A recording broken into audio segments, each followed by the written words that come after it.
Tuesday evening vlog. Husband வந்து Sunday leave போட்டு வரலை, ஒர்க் இருந்ததுனால டியூஸ்டே லீவ் போட்டிருந்தாங்க. அம்மா வந்து ஈவினிங் டீ வச்சு போண்டா சுட்டு கொடுத்தாங்க.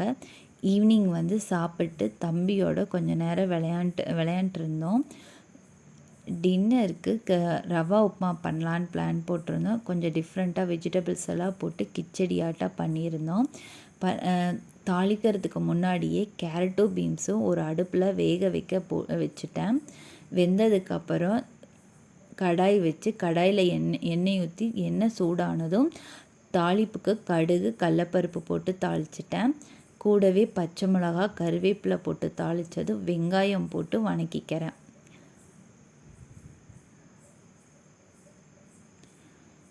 வெங்காயம் வந்து வணங்கினதுக்கப்புறம் தக்காளி சேர்த்துக்கிறேன். தக்காளி ஒரு பாதி வணங்கினதுக்கப்புறம் கொஞ்சம் மஞ்சத்தூள் ஆட் பண்ணி நல்லா கிளறி விடுங்க.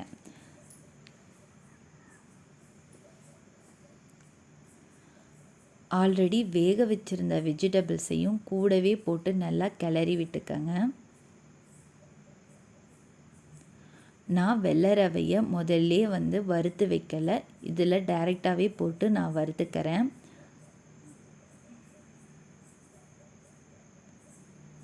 வெள்ளை ரவையை நல்லா வறுத்ததுக்கப்புறம் தேவையான அளவு தண்ணி ஊற்றி உப்பு ஆட் பண்ணிவிட்டு நல்லா கிளறி விடுங்க ஸ்லோ ஃப்ளேமில் வச்சு.